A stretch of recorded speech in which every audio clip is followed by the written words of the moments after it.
Diesel's day out. Diesel is a shunting engine who works at the big fat station on the other railway. He's a nasty little engine with 6 small wheels, a short stumpy cab, a short stumpy body, and a short stumpy temper. He's a careless little engine too, always pulling coaches about and losing them before the big engines can take them on long journeys. And when trains come in, he takes forever to pull the empty coaches away so that the big engines have less time to go and slouch about the sheds. Despite this, Diesel thinks no engine works as hard as he does. He loves playing tricks on them, including old Stuck-Up, the biggest, proudest, and snootiest engine of all. Diesel likes tooting rudely at him. "Wake up, you lazy bastard! Why don't you work hard like me?" he'd say. Of course, Diesel never worked hard either.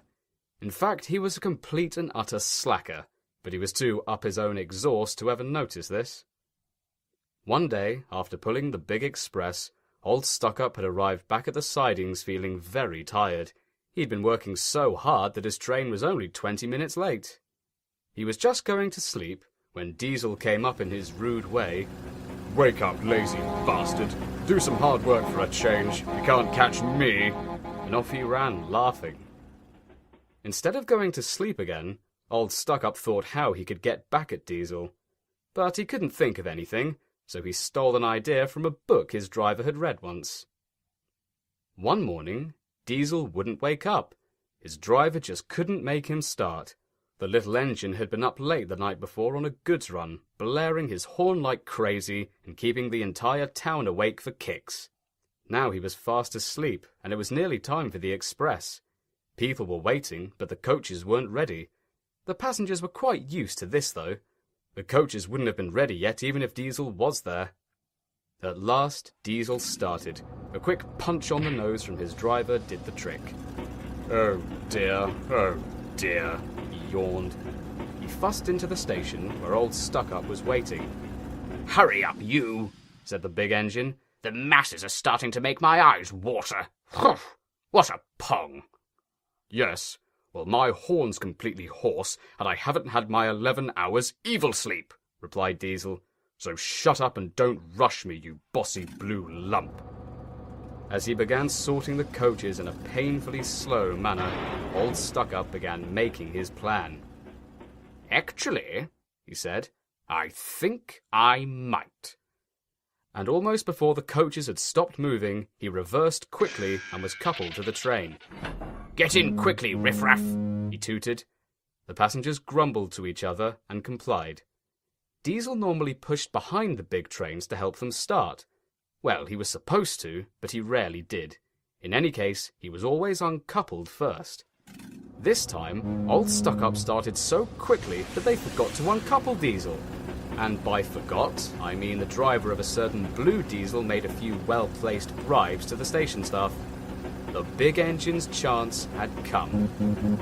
"Move it, you slags! Move it, you slags!" called old Stuck-Up to the coaches. The train went faster and faster. Too fast for Diesel. He wanted to stop, but he couldn't.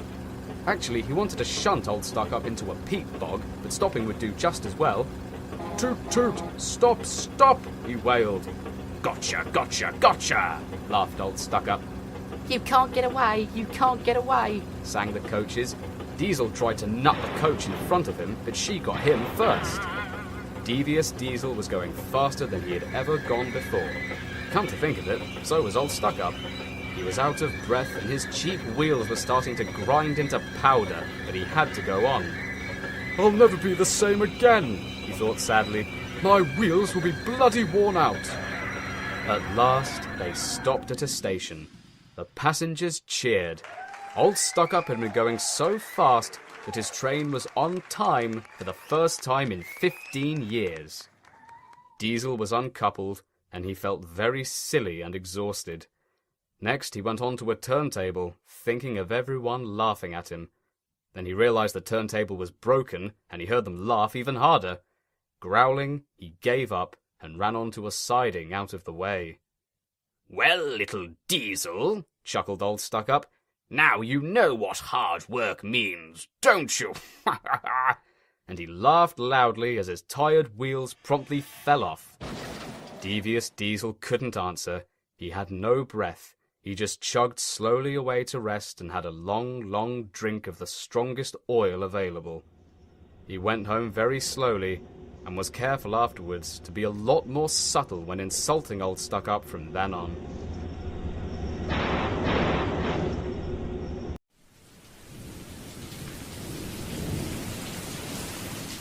The not-so-sad story of Bowler. Once, a diesel attached to a train couldn't be asked with the bucketing rain. It went under a hill, vented fumes from its grills, and wouldn't come out again. The diesel's name was Bowler. Well, sort of. His real name was D4711, sometimes D261 when he felt bored, but ever since he visited Sodor and got a bowler hat stuck in his air intake, everyone called him Bowler instead. He hated that. At any rate, his driver argued with him, but he would not move. "The rain will spoil my lovely green paint and red stripes," he said. "Spoil your paint?" spluttered his driver. "That's the worst excuse I've heard in my entire life, and I've come up with a lot in my time. Besides, you don't even have red stripes." "I don't?" gasped Bowler. "In that case, I won't move till it stops raining, and I get red stripes too. And I want my buffers polished, none of that cheap Mr. Sheen rubbish, mind, and with a fresh rag. I've already caught enough horrid germs in this rain." "Anal twat," grumbled his driver. The guard blew his whistle till he had no more breath, and waved his flag till his arms ached. He even threw his flask of tea at him. But Bowler still stayed in the tunnel and blew noxious fumes at him. "I'm not going to spoil my lovely green paint and, hopefully soon, red stripes for you," he called as the man keeled over unconscious. Then, for no reason, along came Sir Wyatt Front, the man in charge of all the engines on the other railway. He was a grubby man with a cheap grey suit, a balding head, a scruffy moustache, and a mean streak a mile wide. For these reasons, everyone called him the Thin Git. "We will pull you out," said the Thin Git, but Bowler only blew noxious fumes at him. "And stop doing that," snapped the controller. "This is my only suit and you know it." The Thin Git ordered all the passengers out of the carriages and made them tie their belts together to form a rope. Everyone pulled except the Thin Git, because, he said greasily, "My doctor has forbidden me to pull." But still Bowler stayed in the tunnel. Then they tried pushing from the other end. The Thin Git said, 1, 2, 5, 3, sir," corrected the porter. "Oh, whatever, just push," he snapped. They did, but he didn't help. "My doctor has forbidden me to push," he said oilily. Of course, his doctor had never done such a thing, but he was too busy pushing to claim otherwise. They pushed and pushed and pushed, but still Bowler stayed in the tunnel. At last, Diesel came along with a train of explosives. He was going to level a local park and turn it into an office block. The guard waved his red flag and stopped him. "Let me guess," sneered the shunter. "Bowler again?" "Fourth time this month," moaned the guard. "I'd say he's a hydrophobe if I didn't know he was such a fussy bastard." Meanwhile, at the other end of the tunnel, everyone argued with Bowler. "Look, it has stopped raining," they said. "Yes, but it will begin again soon," said Bowler, "and what would become of my green paint then? Anyway, you haven't met my other demands, so you can all just take the bus or something foul like that for all I care." At the rear of the train, Diesel was losing what little patience he had and buffered up to the coaches. Diesel pushed and roared and pushed as hard as ever he could, but still Bowler stayed in the tunnel. Eventually, even the Thin Git gave up. "We shall take away your rails," he said, "and leave you here for always and always and always. Traffic inconvenience be damned." He turned to Bowler's driver, who was currently on his mobile phone. "How long until the workmen can get here?" "Hold on," he replied, and listened. About 3 hours. 3 hours? Spluttered the thin git. That's what I get for letting 'em have breaks. Sir, Diesel called down the tunnel, I have an idea. The thin git went down and listened to his plan. Bowler waited defiantly. Soon, he could hear the sound of trucks being unloaded and passengers placing things along the tunnel. Eventually, the thin git returned to the front of the train. He had a strange box with a plunger under one arm and a wicked grin on his face. You've had your chance, Bowler, he said. Now, you've got 5 seconds to get your engine going again, or I blow the whole tunnel sky high. Bowler's eyes popped. You wouldn't dare, he stuttered. You do cost quite a bundle to maintain, you know, smirked the controller. 5, 4, 3... In an instant, Bowler's motor sprang into life with a deafening roar. The passengers cheered and danced in delight. They were so happy they didn't notice that Bowler and the coaches had run off without them until too late. Oh, bugger! Snapped the thin git, and he threw the detonator to the ground. Boom! Everyone could only stand dumbstruck as stone, grit, and earth flew everywhere. As the dust eventually began to settle, the thin git marched over to the rubble that was once the tunnel mouth. This is coming out of your salary, he yelled. Diesel and his driver cringed.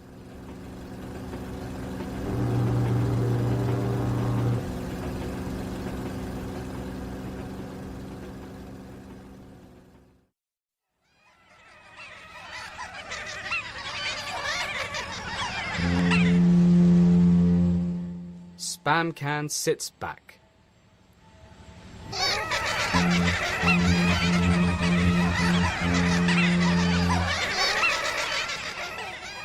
Diesel 199, or Spamcan as he's better known, is the other railway's main goods engine.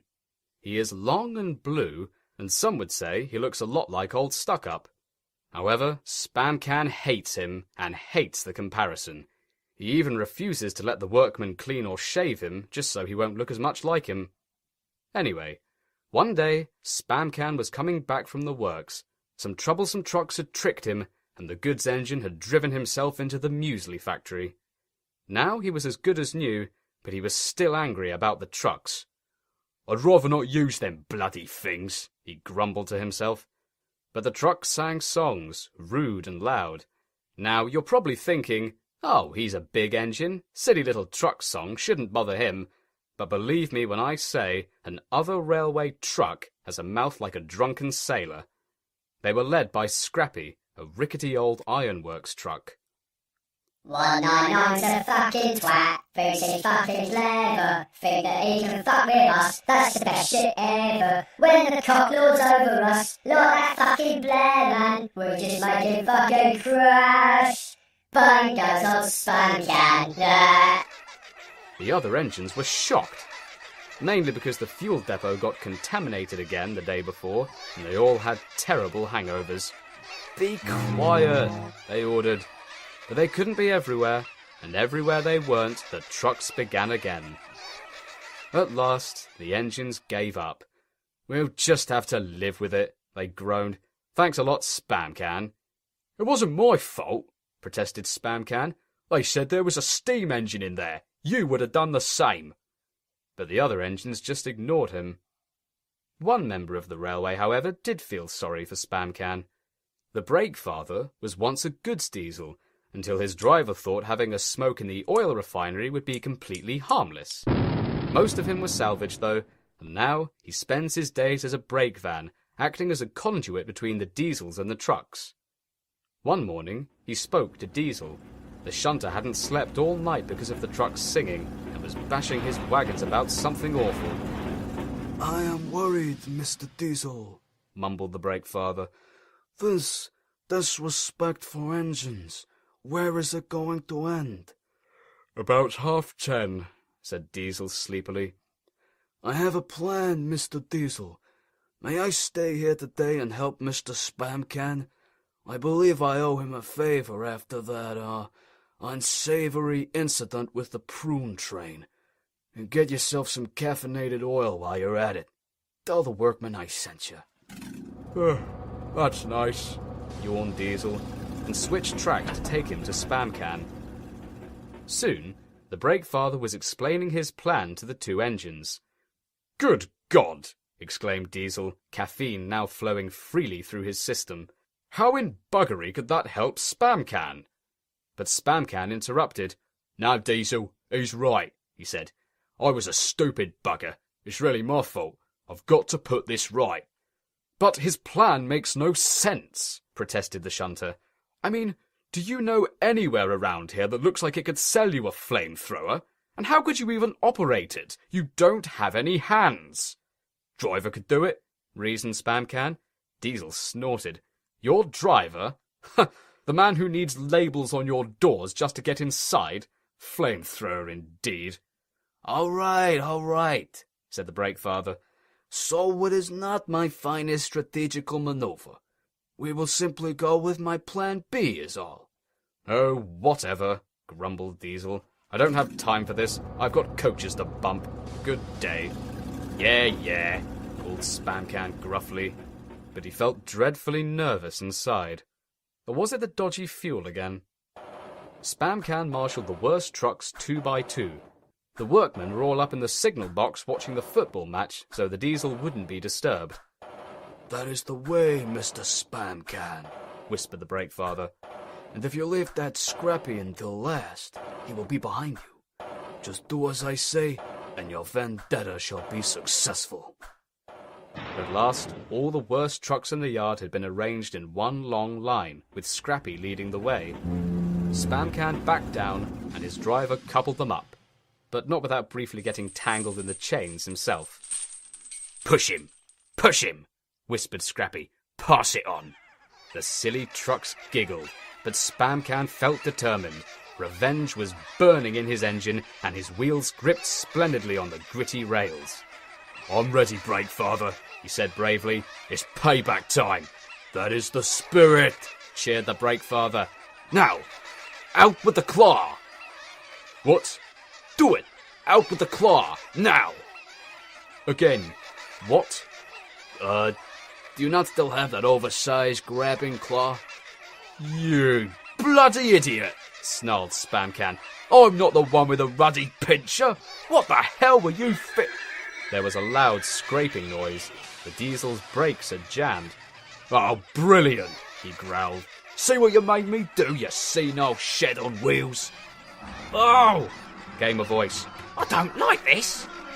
It was Scrappy. Spamcan was so busy telling off the Brakefather that he didn't notice the truck was being squashed against his rear end. Stop pushing! Stop pushing! Wailed Scrappy. Oh, I'm gonna implode! And he did. Spectacularly.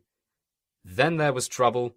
The noise had drowned out the television in the signal box and forced the workmen outside. The thin git was among them. What in the name of Beeching's buttocks is going on? He demanded. His eyes clapped on Spamcan and the remains of Scrappy. 2 and 2 came together pretty quickly. It was his fault, sir, protested Spamcan and eyed an embarrassed Brakefather. The thin git inspected Scrappy. As I thought. Rotten wood, rusty frames. The best truck the ironworks could afford. He brandished an angry finger at Spamcan. I hope you enjoy working in this yard, you big blue bastard, because you'll be here for a very, very long time. Nowadays, Spamcan works overtime to recoup the damages he caused. But the trucks are always quick to warn each other. Take care with Mr. Spamcan. You play tricks on him, and he'll crush you without even moving a wheel.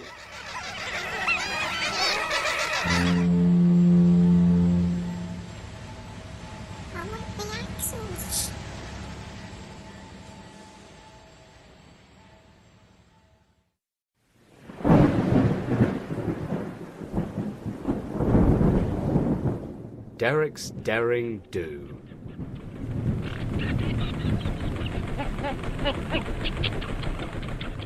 Not everyone on the other railway is a rude, aggressive moron. Take Derek, for example, the latest engine to join the railway. He is long and green, and you'd be hard-pressed to find a more enthusiastic worker. His only problem is having the most unreliable cooling system ever built by man. But the thin git could overlook that. After all, he was an ex-Sodor engine and dirt cheap. What more could a controller want? This story dates back to Derek's arrival on the other railway. He had passed most of his initiation trials, including getting his buffers paddled by the workmen, and was one task away from being accepted. All he had to do was to take a train of railway enthusiasts from the big fat station to the smelters and back, but he found it hard to move the heavy coaches. Did you see him straining? Said Bowler. It's like Driver every time he brings a curry to work. Positively painful, remarked old Stuck-Up. Entertaining, but painful. Just pathetic, grunted Spamcan. He should just give up and piss off to York or something to be preserved before he explodes. Shut up, burst out Diesel. You know this won't bother him. Derek's more sickeningly cheerful than any of us. You're right, Diesel, said the thin git. Derek's a bit problematic, but he'll surprise us all. His job depends on it.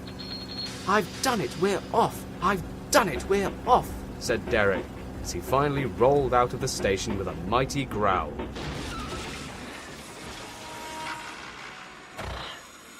He stopped in a cloud of black smoke at the first signal. I'll get the breakdown, coach, grumbled Diesel.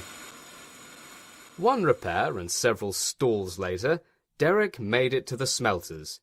The shunting diesels there were disgruntled to see the visitors. They hated being photographed. Later, they were to take the party around the industrial complex in a brake van special, but the engines dumped the vans into the smelting vats before anyone could get in. The visitors were most furious, and couldn't wait until Derek came to take them home. On the way, the weather changed. Wind, rain, hail, and the odd piece of metal buffeted Derek. His sanding gear failed, and his driver had to throw a sand bucket on the rails from his cab by hand. Unfortunately, most of it flew right in Derek's face, so it wasn't much use. Suddenly, Derek's wheels slipped fiercely. With a metallic bang, something broke. His driver tried to stop the train before realizing it already had. The crew inspected the damage. Repairs took some time, as they'd been down the pub a few times before the return journey. Your cooling system's completely knackered this time, Derek, said his driver. We've deactivated the system. You can still just about run, but now there's nothing to stop you burning up. Can you get these people home? They'll probably lynch us if we're here any longer. I'll try, sir, promised Derek. Derek roared and pulled his hardest, but his wheels kept slipping and his engine kept heating up something fierce. He couldn't start the heavy train. The passengers were anxious, more so when they realized Derek was actually trying to get them home. Eventually, driver and guard went along the train, making adjustments between the coaches. We've loosened the couplings, Derek, explained the driver. Now you can pick up your coaches one by one, just as you do with trucks. What? But you've never done that with my trucks, observed Derek. Hey, if you've got any better ideas, replied the driver, I'd sure like to hear them. Right, said Derek. Come on, he growled and moved cautiously forward. I'm doing it, panted the diesel. Steady, boy, warned his driver. Well done, boy. You've got them. You've not got them. He slammed on the brakes. Damn it, Clive. I said to loosen the couplings, not to take them all off. God! With a roll of his eyes, Derek backed down and started again a few minutes later. The first coach moving helped to start the second. The second helped the third. The third, yada yada yada, you get the idea. I've done it, wheezed Derek. Now you've got them, boy, called the driver. Well done. He listened happily to Derek's steady rumbling as he inched slowly but surely ahead in a cloud of black smoke. At last, battered, weary, and boiling hot, but unbeaten, Derek trundled into the big fat station. Bowler was waiting for the visitors with the mainline train, and by waiting, I mean he was fast asleep and drooling over the sleepers. Toot toot! Derek came to a stop and stood smoking at one of the platforms. The thin git angrily pointed to the clock, but excited passengers were so pleased that Derek actually tried to help them, they cheered and thanked him and his driver. Not Clive the guard, though, the ninny. The thin git saw the potential in having at least one half-likeable engine on board, and saw to it that Derek was made a full member of the other railway fleet. The rest of the engines remained moodily silent for a long while after.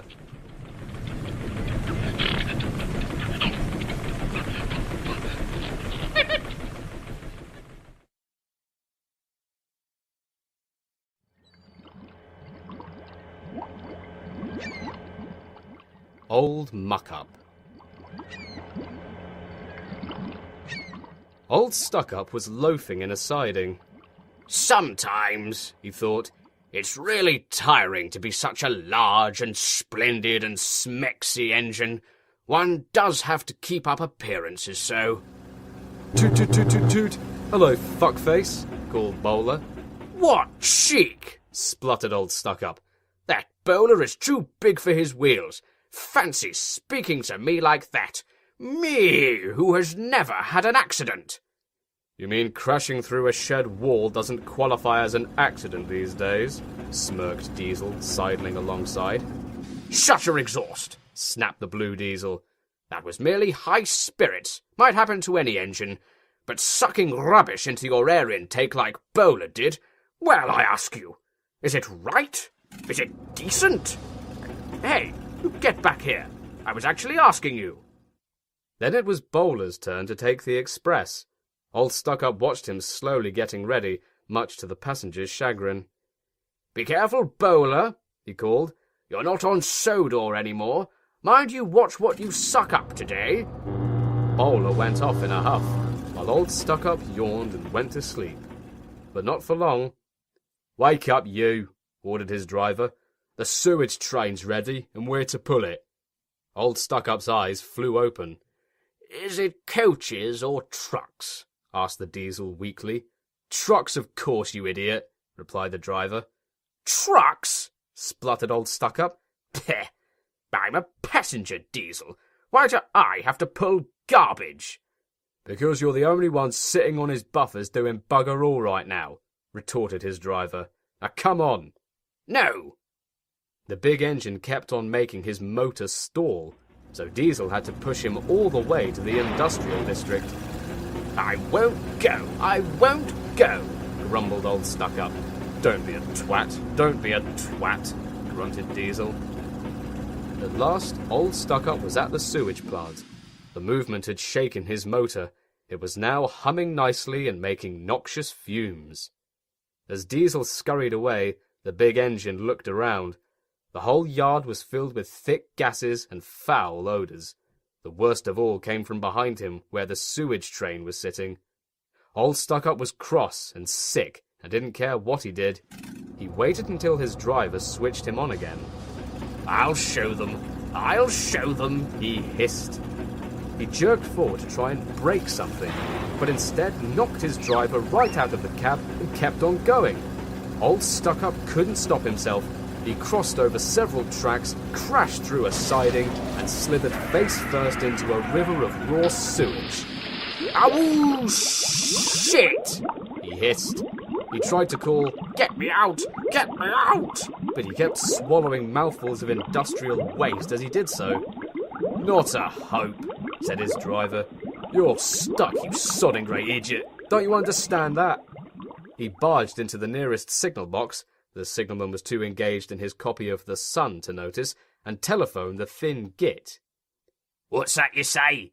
Old Stuck-Up didn't want to take the sewage train and ran into a stream of shit? Well, that's a new one. What's that you say? The sewage is waiting? Just stick it on Bowler's train when he comes by. I'm sure the passengers won't mind. An old stuck-up? Oh, leave him where he is. We haven't time to bother with him now. And he returned to his important paperwork. Ah, my dear Jordan, we meet again. Meanwhile, on the other side of the river, some little chavs were chattering. Watcha, don't he look stupid?